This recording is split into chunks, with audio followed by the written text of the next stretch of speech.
mentioned fission in 34, but the official discovery 38 and 39. Hahn and Strassman, the chemist, Meitner and her nephew Otto Fisch come up with fission. Why is it over 2 years? Well, because the chemists did the experiments in 38, and they sent the results to the physicists who figured it out, and the paper came out in 39. Yes. Okay, so Hahn gets a Nobel Prize in chemistry. He's a little surprised by that. Remember, World War II is going on, so information isn't passed out that much, and he received it in 45. Okay, what's this got to do with neutrinos? Well, you got lots of free neutrons, and you got lots of radioisotopes that are undergoing beta decay. So you get a huge amount of neutrinos. And when you got a lot of neutrinos, you got a much better chance of detecting one. So that was important. 1930s, 1939, beta produces a theory of energy production in stars. Lots of steps that produce neutrinos. Sun should be a great source of neutrinos. Again, we should have a lot of neutrinos to detect, and he gets the prize for this in 1967. Okay, quick aside, in 1934, Pauli remarries and remains happily so for the rest of his life. Okay, the puppy dog, Bruno Pontecorvo. Remember I said they all have nicknames? Not all of them made a lot of sense. I could never find out why he was called the puppy dog, but that was his nickname from the boys. And he also went to the US in 38. He was Jewish. He was a socialist. He was a member of the Italian Communist Party. Partly that was to counter the fascists, that the communists were the other side of the coin. But this meant he couldn't work for the Manhattan Project. So he kind of bounced around when he came to the United States and Canada.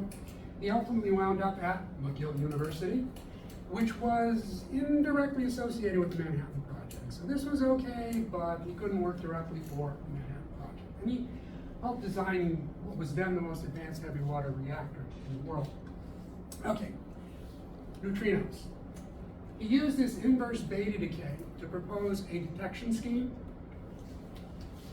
Said, bombard chlorine-37, convert it to argon-37. Okay, argon-37 is radioactive. Okay, the neutrino collides with the chlorine, gives you the argon, and gives you the electron coming in. Okay, you could separate the argon. Okay, it's a gas, and quantify with a Geiger counter. Just measure the clicks above background, and each click would correspond to a neutrino. Okay? Very simple, very straightforward. And it's a 35-day half-life, so you don't have to be real quick about it. Okay, you can take time to collect it and count it. And if Majorana was right, and the particle is its own antiparticle, then it should work for both. Okay, so it was a nice thought. 1945, leptons, Pace and Moeller, electron and neutrino electrons. We get the law of lepton conservation. So no leptons here, but one hadron there. 2 leptons here, but one's a particle, an antiparticle, so everything adds up. Okay? This was the 4th conservation law that beta decay would have violated, but they didn't know about it until 1945. And the rest of this stuff is just a little bit more talking about the muon, not Yukawa's particle, but actually a meson. Pontecorvo determines that. And he also says that, hey, if we got another lepton, we should get another neutrino as well. There should be a muon neutrino. And that neutrinos come in flavors. Okay, 1947, the pion is discovered. Okay, so that's a pi plus, an up and an anti down. This is a meson.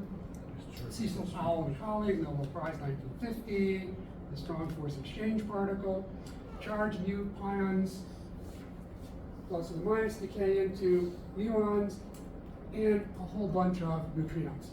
So this has importance in neutrino in astronomy, in terms of where these neutrinos could be produced, and more importantly, you could produce neutrinos with accelerators that accelerate a proton to a high enough energy, collide it with something, and you produce pions.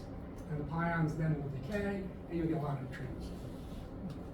Okay, back to Bruno for a minute. Okay, mentioned his Communist Party membership. In 1948, he moved to England and worked for the Atomic Energy Research Station there. In 1950, Klaus Fuchs, who worked at the same facility, was convicted of spying for the Soviets. Okay? This set off a lot of the anti-communist hysteria and foretold McCarthyism. And in 1950, Fontecorvo took his family on vacation, and they disappeared. Okay, they disappeared. At the time, the popular media said he was a spy. He wasn't, and the British had evidence to that effect in 1950, but they did not let it out. Okay, it was classified. It wasn't many years later. Okay, so what happens in the USSR? Well, in 1955, he surfaces. He's working at a high-energy facility there. He had left because of the witch hunts and the increased pressure of the vetting he was going through. He figured it was only a matter of time before he was going to be accused of something, so he got out when the getting was good. Unfortunately, this was probably a bad career move, okay, because he went from the forefront of particle physics to a backwater. The Russians were not doing anywhere near as much. And the evidence of that is 11 physicists received Nobel Prizes based on his ideas. Okay, he probably would have shared in at least one of them. In 1958, he predicted that neutrinos could oscillate or change flavor in flight. We'll come back to that. But only if neutrinos have mass. Another problem. Okay, Project Poltergeist. Remember we call this the ghost particle? Okay, well this is actually what they named it. Okay, these two guys, Raines and Cowan, a prototype neutrino detector. Okay, so you got 2 tanks of cadmium chloride and 3 tanks of liquid simulator and photomultiplier tubes all around. And there's 2 peaks in the signal here, 3 to 10 microseconds apart. Those are important in terms of the way it works. So it's targeting anti-neutrinos, it's started with the inverse beta decay, with positrons, and you could get those from nuclear reactors. Okay, so they set up near a reactor in Hanford, Washington, and ran the experiment. Okay, so here's what's going on. You have an anti-neutrino coming in, it's a proton, produces a positron and a neutron, okay? The positron annihilates with an electron over here, 2 gamma ray flashes. That was the big peak, okay? 3 to 10 microseconds later, the neutron is captured by a cadmium atom. One there, reaction there. That gives you a 3rd gamma ray flash. That's the 2nd peak. And the timing is important because if it happens, those happen in that window, you probably got an anti-neutrino. So there was a high cosmic ray background, which was a bit of a problem in terms of trying to sort out the signal, but it did increase when the reactor was on. So they said they had a probable neutrino. Now, Fred Raines was a little brash, a little arrogant, and kind of in a hurry to publish. Cowan was a little more conservative, but Raines being the stronger personality, they got that out there. So Cowan said, you know, the data probably didn't support the conclusion, but you know, they got it out there. And they said probable, they didn't say definite, so went back. So they go back to the drawing board, part 2. This is Raines over here, Cowan over there. Improved the detector, went to the most powerful reactor in the United States, probably the world at the time, and they did get a definitive result, 56.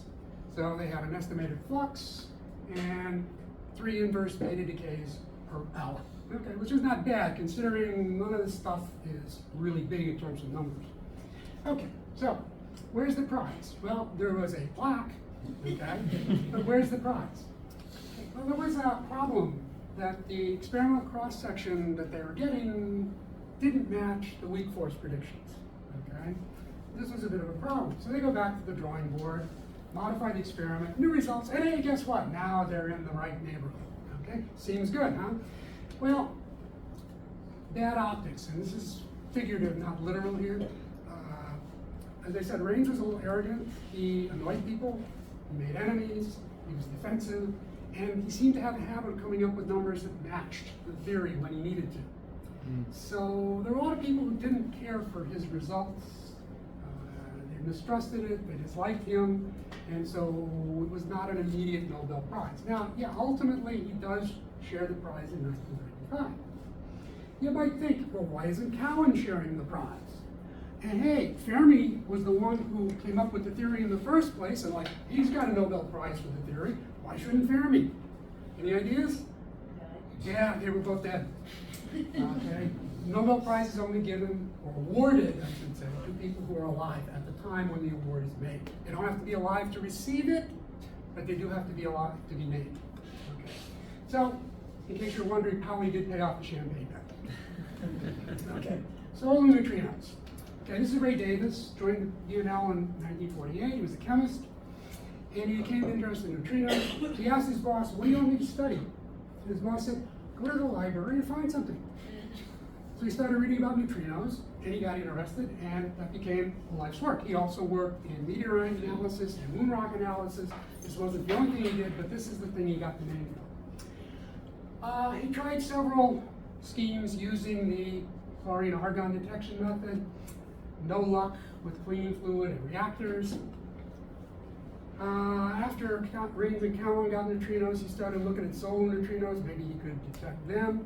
Those would be electron neutrinos, which should work with the chlorine-argon. But his apparatus was not sensitive enough, and the cosmic ray background was a problem. So he tried doing the experiment in limestone mine, shielding. Still no luck. Well, in 1960, he talked to John Bacall, who was an astrophysicist. Bacall had studied philosophy originally, with the idea of becoming a rabbi. But somewhere along the line, he got bit by the bug too. He winds up as an astrophysicist. One of Ray Davis's friends had refereed a Bacall paper and said, "Hey, I think this is the guy you need to talk to." So Davis asked him to calculate a prediction. How many solar neutrinos would there be, and what's our likelihood of detecting them? So on the first pass, 3,800 liter, that's 1,000 gallons, one neutrino every 100 days. Not very likely to be able to detect. So they did some corrections, some fine tuning. One of the big corrections was, it turns out chlorine was 20 times more efficient than they thought it would be. So eventually it comes up, they got doable numbers. Now they got to get some funding. Before we do that, this is chronological. So some of these things take place over years, but I'll intersperse it with what happens in the meantime. Okay, muons have their own neutrino, okay? Bruno had predicted that. Steinbrenner, Schwartz, Letterman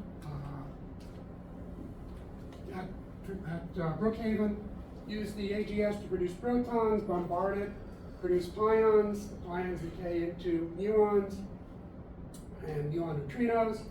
Some shielding, 13.5 meters worth of steel shielding, so that you filter out everything but the neutrinos, pretty much.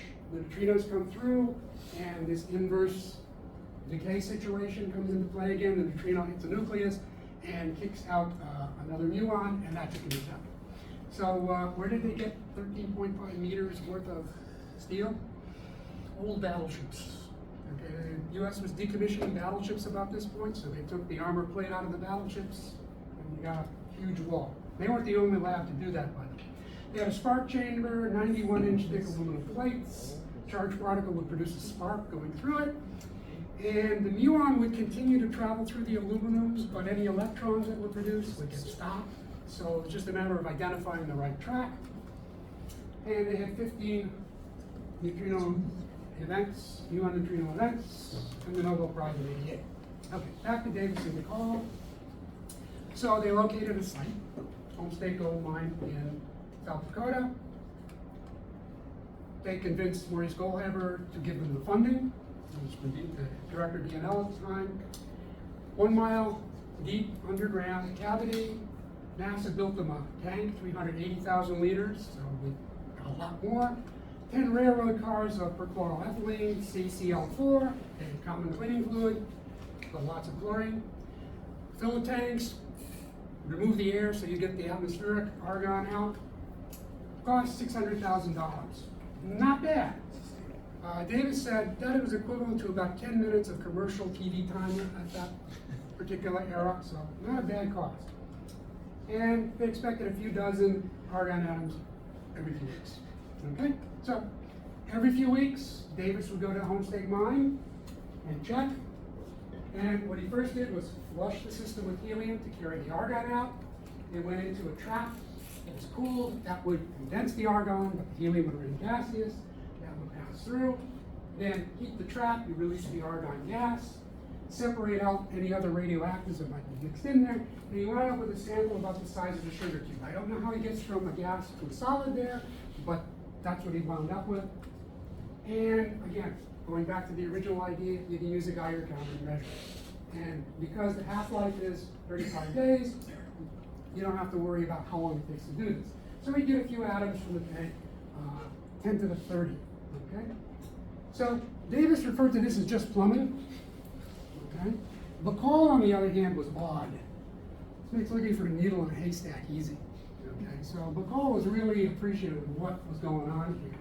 Davis was just a problem we figured out how to deal with. Okay, so the first results in 1968. Solar neutrinos were collected. Hey, big deal. Problem. Only about 1/3 as many as Bacall was predicting. So don't worry about the units, but they were predicting 6 to 9, and they were getting 2.56 plus or minus 1.6. Yes? Could put 10 minutes to wrap up. Okay, I have to go a little quicker. Let me just finish this. Some said Bacall was wrong. Okay, he wasn't.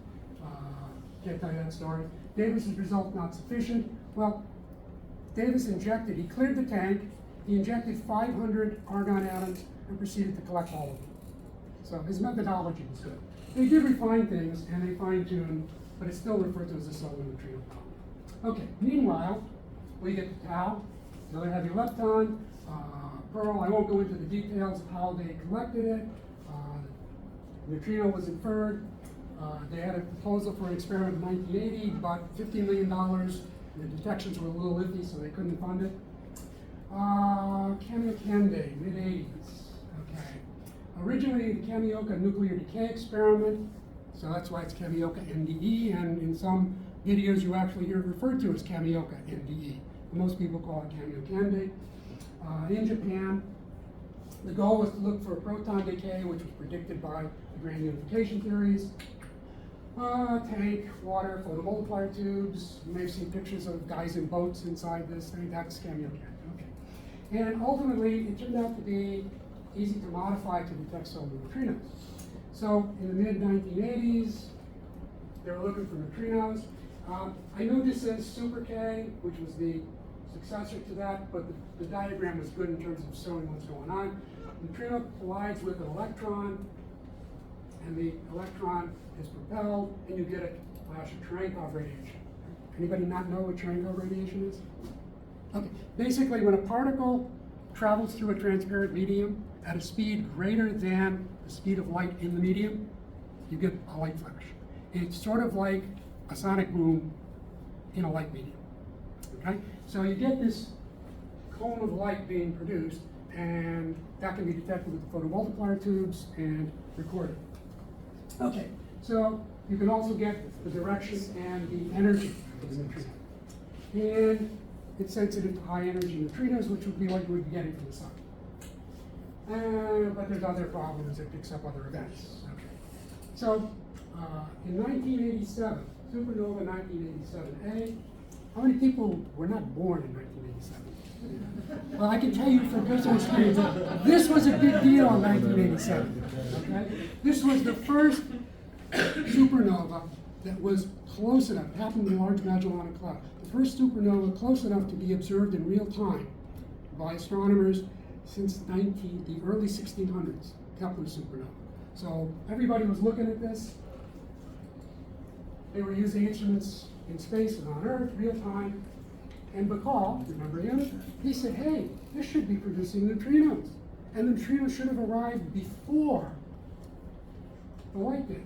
So, Kamiokande went looking and they found 11 neutrinos 3 hours before the optical sighting that would correspond to that.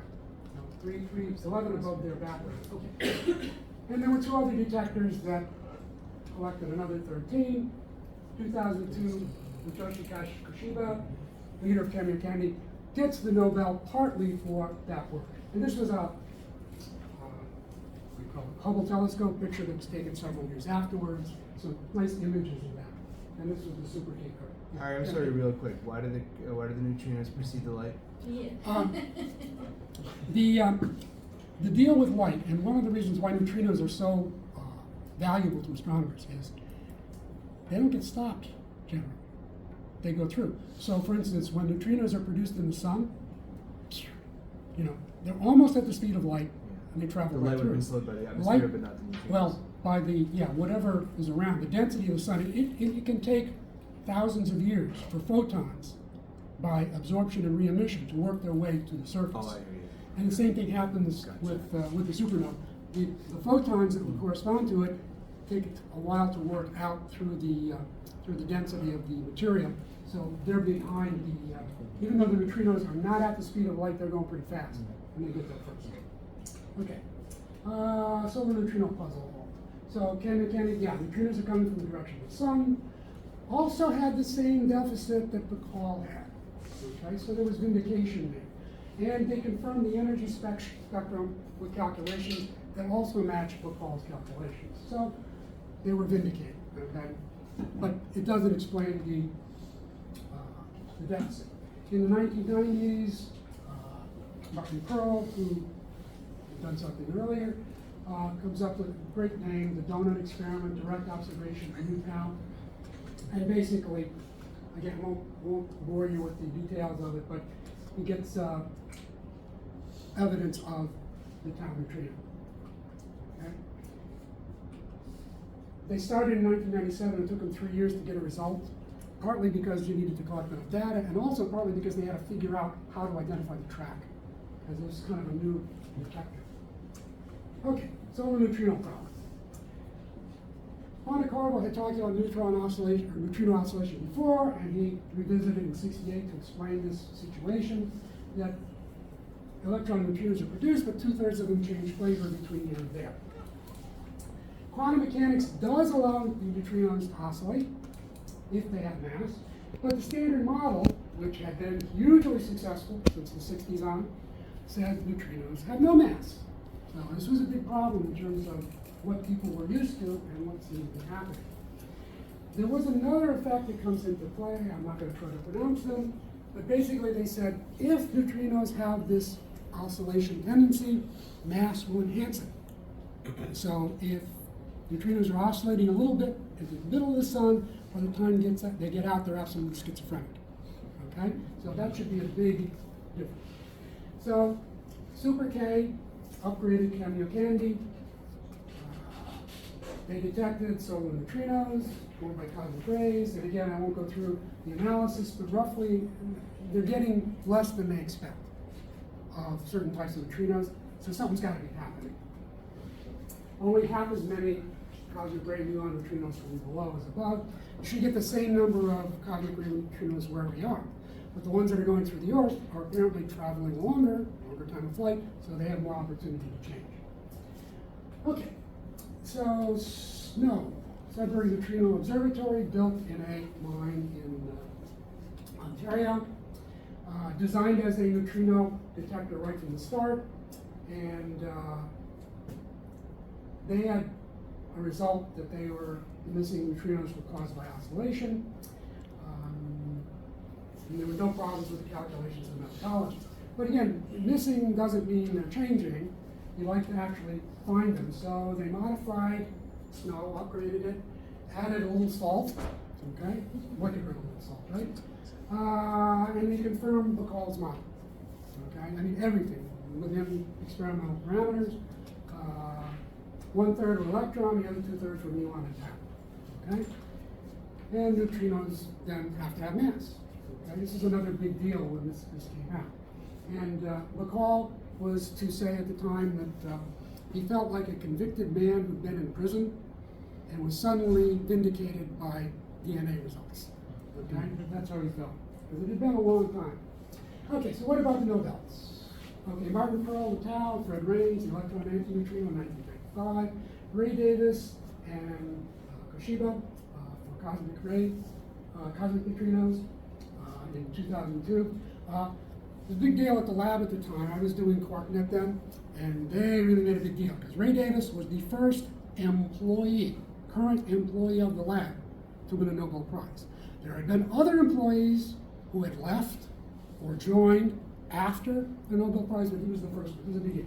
Unfortunately, he was at the beginning stages of Alzheimer's.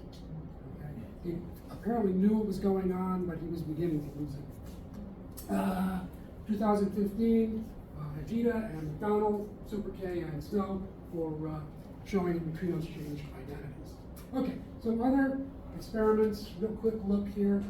T2K, great name, Tokai to Kamioka. Kamioka, of course, is where the Kamioka Candy is located. Tokai is another city in Japan. Okay. Anybody know Tokai's other claim to fame? It's a city that was destroyed in a number of Godzilla movies. A little bit of trivia there. So they use accelerators over here, get a neutrino beam, send it to the detector, and they measure the flux and see what they've got at both ends. And the first confirmation of the appearance of electron neutrinos in a muon beam, so definitely tells you oscillations taking place. Okay. Minerva, I mentioned that earlier, that was at Fermilab for about 11 years. Nice compact design. Main injector, that's the proton accelerator that they use to produce the proton beam. Neutrino experiment for the V is a nu and A is the mass number. And so they shot neutrinos at 5 different nuclei, studied neutrino oscillations. The first really detailed structure of the proton came out of this experiment, and other things. And then IceCube, which is a really neat thing. This is a telescope set up in Antarctica, 1.5 meters below the ice. They got 1 cubic meter with ice and detectors. Neutrinos interact. The ice also acts as a shielding. You get Cherenkov radiation, so instead of water, they're using the ice there. And these optical modules to collect the light. And they're doing a lot of things with neutrinos, dark matter, and so on. Okay, so a few applications. Don't have time to talk about that. Sterile neutrinos. Hypothetical neutral leptons. Okay, nobody's found one yet. That only interact gravitationally, no weak force involved, do not fit in the standard model. So why talk about? Well, all the known neutrinos that we've talked about thus far are left-handed in terms of their chirality. I won't talk about that, but that's what the picture is showing. Whereas other fermions are all ambidextrous, either right-handed and left-handed. So the conjecture is sterile neutrinos would be the right-handed guys and might have a larger mass than the ones we know, which means they could be dark matter particles. So that's what people are looking for them, and there are a number of experiments that, among other things, are looking to find. Open questions. What are the exact masses? Why do they have mass? Electromagnetic dipole moments. Pattern of mixing. That's why a lot of people are studying what happens at the beginning of the beam and the end of the beam. How do these things happen? What's going on? Are they their own antiparticles? Majorana's conjecture is still an open question. Can neutrinos explain why matter dominates other particles? Do sterile neutrinos exist, and dark matter and dark energy? Now, the two main sources that I used are these two books, Neutrino Hunters, Telescope in the Ice. Both are available through the NASA Public Library System, if you're interested. I don't know about Suffolk, but I would imagine if NASA's got it, Suffolk's probably got it too.